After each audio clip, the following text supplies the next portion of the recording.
Barnaby Rudge, A Tale of the Riots of '80, by Charles Dickens. Chapter 81. Another month had passed, and the end of August had nearly come, when Mr Haredale stood alone in the mail-coach office at Bristol. Although but a few weeks had intervened since his conversation with Edward Chester and his niece in the locksmith's house, and he had made no change, in the meantime, in his accustomed style of dress, his appearance was greatly altered.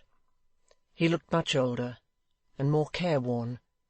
Agitation and anxiety of mind scatter wrinkles and grey hairs with no unsparing hand, but deeper traces follow on the silent uprooting of old habits, and severing of dear familiar ties. The affections may not be so easily wounded as the passions, but their hurts are deeper and more lasting. He was now a solitary man, and the heart within him was dreary and lonesome. He was not the less alone for having spent so many years in seclusion and retirement. This was no better preparation than a round of social cheerfulness. Perhaps it even increased the keenness of his sensibility. He had been so dependent upon her for companionship and love, she had come to be so much a part and parcel of his existence, they had had so many cares and thoughts in common which no one else had shared, that losing her was beginning life anew, and being required to summon up the hope and elasticity of youth amid the doubts, distrusts, and weakened energies of age.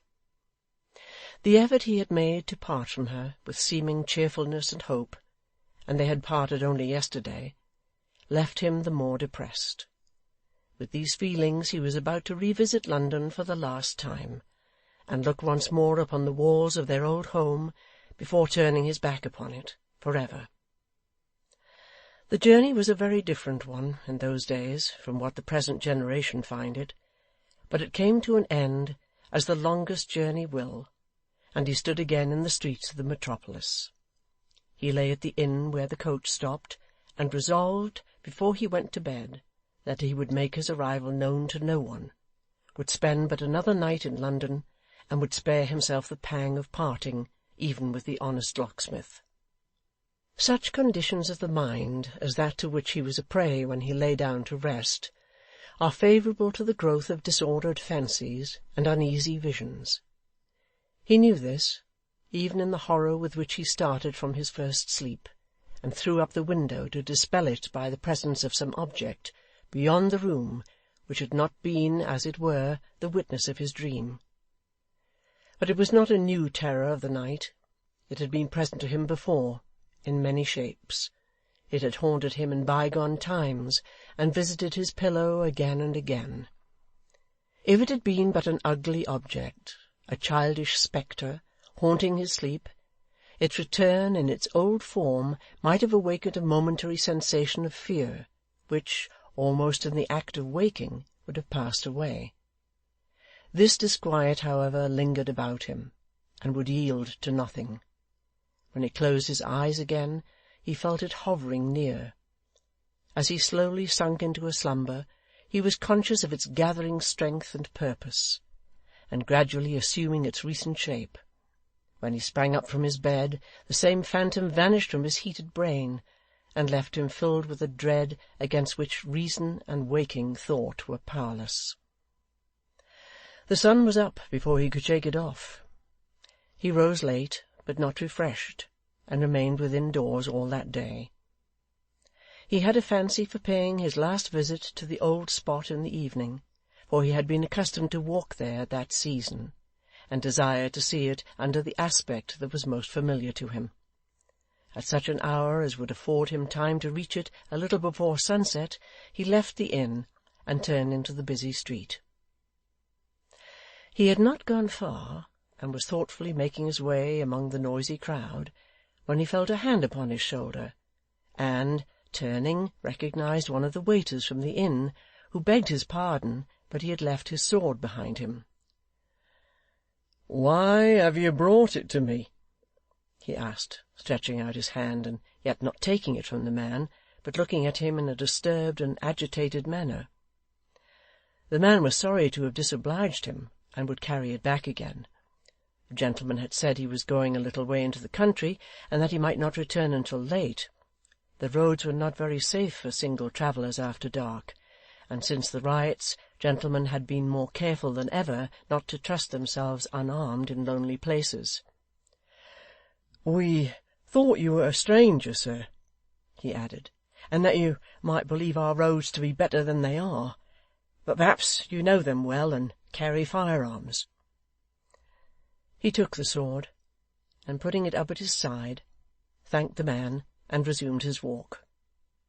It was long remembered that he did this in a manner so strange, and with such a trembling hand, that the messenger stood looking after his retreating figure, doubtful whether he ought not to follow and watch him. It was long remembered that he had been heard pacing his bedroom in the dead of the night, that the attendants had mentioned to each other in the morning how fevered and how pale he looked, and that when this man went back to the inn, he told a fellow servant that what he had observed in this short interview lay very heavy on his mind, and that he feared the gentleman intended to destroy himself, and would never come back alive. With a half-consciousness that his manner had attracted the man's attention, remembering the expression of his face when they parted, Mr Haredale quickened his steps, and arriving at a stand of coaches, bargained with the driver of the best to carry him so far on his road as the point where the footway struck across the fields, and to await his return at a house of entertainment which was within a stone's throw of that place. Arriving there in due course, he alighted and pursued his way on foot. He passed so near the maypole that he could see its smoke rising from among the trees, while a flock of pigeons, some of its old inhabitants, doubtless, sailed gaily home to roost between him and the unclouded sky. "The old house will brighten up now," he said, as he looked towards it, "and there will be a merry fireside beneath its ivied roof. It is some comfort to know that everything will not be blighted hereabouts. I shall be glad to have one picture of life and cheerfulness to turn to, in my mind." He resumed his walk, and bent his steps towards the Warren. It was a clear, calm, silent evening, with hardly a breath of wind to stir the leaves, or any sound to break the stillness of the time, but drowsy sheep-bells tinkling in the distance, and at intervals the far-off lowing of cattle or bark of village dogs. The sky was radiant with the softened glory of sunset, and on the earth and in the air a deep repose prevailed. At such an hour he arrived at the deserted mansion which had been his home so long, and looked for the last time upon its blackened walls.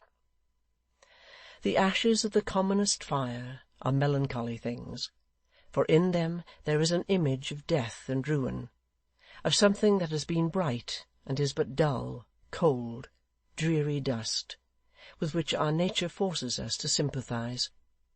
How much more sad the crumbled embers of a home, the casting down of that great altar where the worst among us sometimes perform the worship of the heart, and where the best have offered up such sacrifices, and done such deeds of heroism as, chronicled, would put the proudest temples of old time, with all their vaunting annals, to the blush.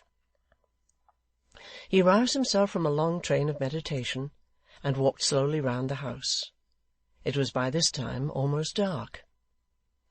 He had nearly made the circuit of the building, when he uttered a half-suppressed exclamation, started, and stood still. Reclining in an easy attitude, with his back against a tree, and contemplating the ruin with an expression of pleasure, a pleasure so keen that it overcame his habitual indolence and command of feature, and displayed itself utterly free from all restraint or reserve. Before him, on his own ground, and triumphing then, as he had triumphed in every misfortune and disappointment of his life, stood the man whose presence, of all mankind, in any place, and least of all in that, he could the least endure. Although his blood so rose against this man, and his wrath so stirred within him, that he could have struck him dead, he put such fierce constraint upon himself that he passed him without a word or look. Yes, and he would have gone on, and not turned, though to resist the devil who poured such hot temptation in his brain required an effort scarcely to be achieved, if this man had not himself summoned him to stop, and that with an assumed compassion in his voice which drove him well nigh mad, and in an instant routed all the self-command it had been anguish, acute, poignant anguish, to sustain. All consideration, reflection, mercy, forbearance, everything by which a goaded man can curb his rage and passion, fled from him as he turned back. And yet he said, slowly and quite calmly, far more calmly than he had ever spoken to him before, "Why have you called to me?" "To remark," said Sir John Chester, with his wonted composure, "what an odd chance it is that we should meet here." "It is a strange chance." "Strange? The most remarkable and singular thing in the world. I never ride in the evening. I have not done so for years. The whim seized me, quite unaccountably, in the middle of last night. How very picturesque this is!" He pointed, as he spoke, to the dismantled house, and raised his glass to his eye. "You praise your own work very freely."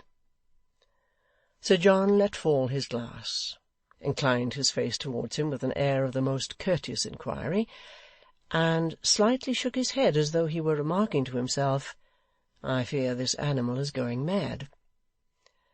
"I say, you praise your own work very freely," repeated Mr Haredale. "Work?" echoed Sir John, looking smilingly round. "Mine? I beg your pardon. I really beg your pardon."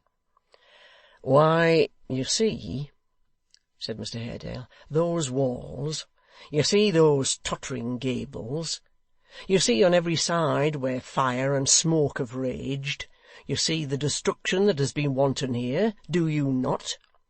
"My good friend," returned the knight, gently checking his impatience with his hand, "of course I do. I see everything you speak of, when you stand aside and do not interpose yourself between the view and me. I am very sorry for you. If I had not had the pleasure to meet you here, I think I should have written to tell you so. But you don't bear it as well as I had expected. Excuse me, no, you don't indeed." He pulled out his snuff-box, and addressing him with the superior air of a man who, by reason of his higher nature, has a right to read a moral lesson to another, continued, "For you are a philosopher, you know, one of that stern and rigid school who are far above the weaknesses of mankind in general. You are removed a long way from the frailties of the crowd. You contemplate them from a height, and rail at them with the most impressive bitterness. I have heard you, and shall again," said Mr Haredale. "Thank you," returned the other. "Shall we walk as we talk? The damp falls rather heavily." "Well, as you please, but I grieve to say that I can spare you only a very few moments." "I would," said Mr Haredale, "you had spared me none. I would with all my soul you had been in paradise, if such a monstrous lie could be enacted, rather than here to-night." "Nay," returned the other, "really, you do yourself injustice. You are a rough companion, but I would not go so far to avoid you." "Listen to me," said Mr Haredale. "Listen to me." "While you rail?" inquired Sir John. "While I deliver your infamy. You urged and stimulated to do your work a fit agent, but one who in his nature and the very essence of his being is a traitor, and who has been false to you, despite the sympathy you two should have together, as he has been to all others. With hints and looks and crafty words which told again on nothing, you set on Gashford to this work before us now. With these same hints and looks and crafty words which told again on nothing, you urged him on to gratify the deadly hate he owes me. I have earned it, I thank Heaven, by the abduction and dishonour of my niece. You did. I see denial in your looks,' he cried abruptly, pointing in his face and stepping back, 'and denial is a lie.' He had his hand upon his sword, but the knight, with a contemptuous smile, replied to him as coldly as before. 'You will take notice, sir, if you can discriminate sufficiently, that I have taken the trouble to deny nothing. Your discernment is hardly fine enough for the perusal of faces, not of a kind as coarse as your speech, nor has it ever been that I remember. Or, in one face that I could name, you would have read indifference, not to say disgust, somewhat sooner than you did. I speak of a long time ago, but you understand me. Disguise it as you will, you mean denial. Denial, explicit or reserved, expressed or left to be inferred, is still a lie. You say you don't deny. Do you admit?' 'You yourself,' returned Sir John, suffering the current of his speech to flow as smoothly as if it had been stemmed by no one word of interruption, "publicly proclaimed the character of the gentleman in question. I think it was in Westminster Hall, in terms which relieve me from the necessity of making any further allusion to him. You may have been warranted, you may not have been. I can't say. Assuming the gentleman to be what you described, and to have made to you or any other person any statements that may have happened to suggest themselves to him, for the sake of his own security, or for the sake of money, or for his own amusement, or for any other consideration, I have nothing to say of him, except that his extremely degrading situation appears to me to be shared with his employers.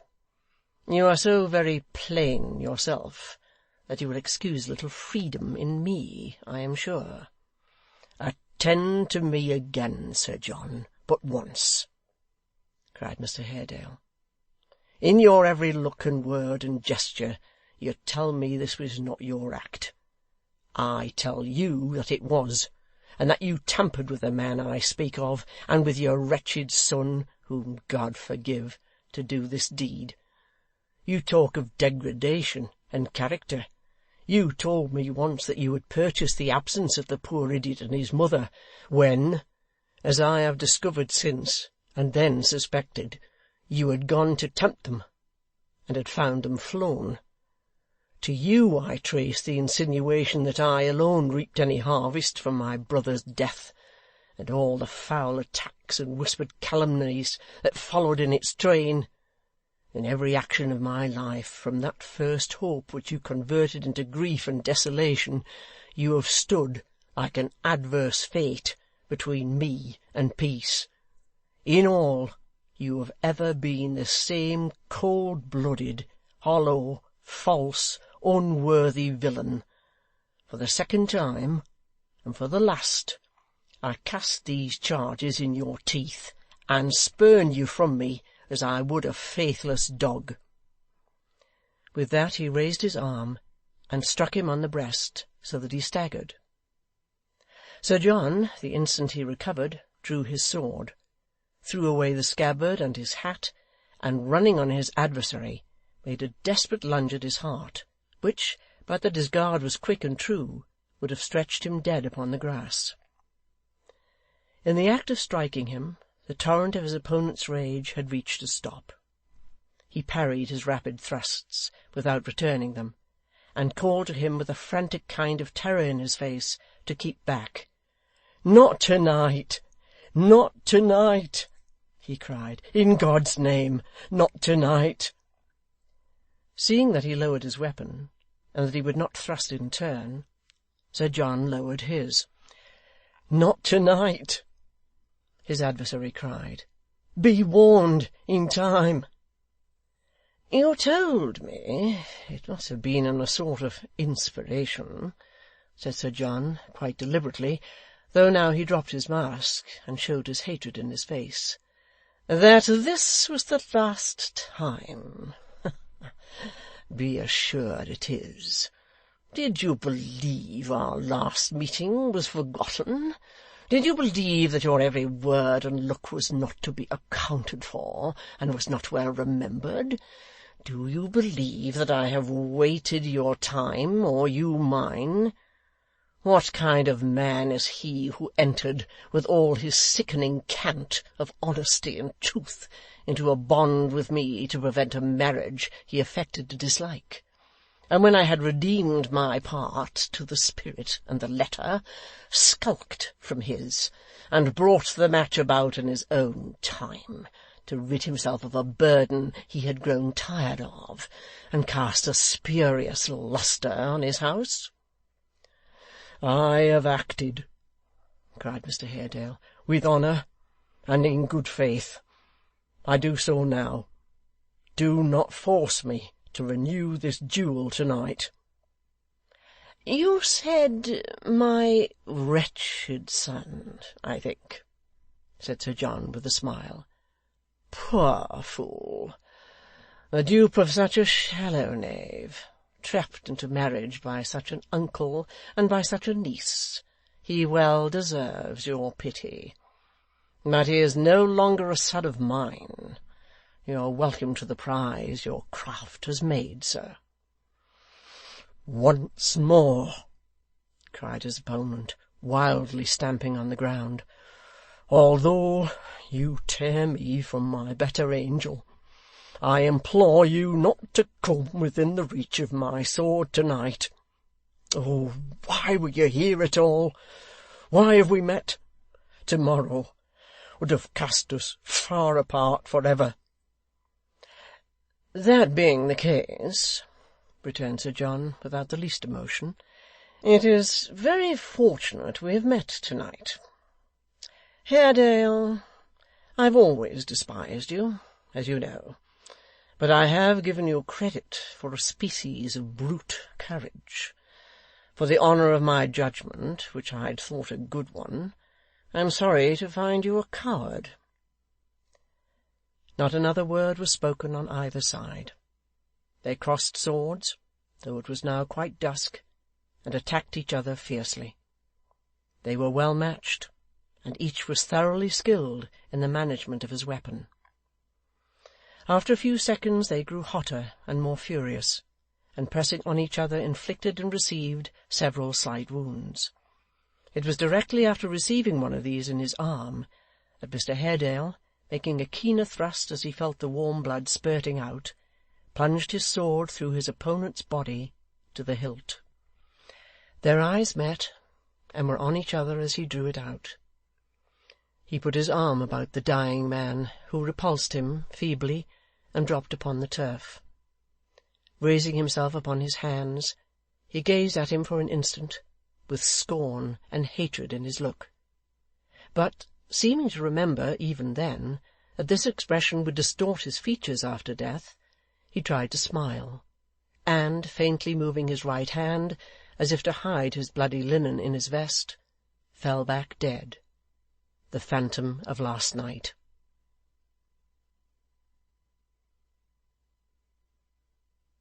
End of chapter 81.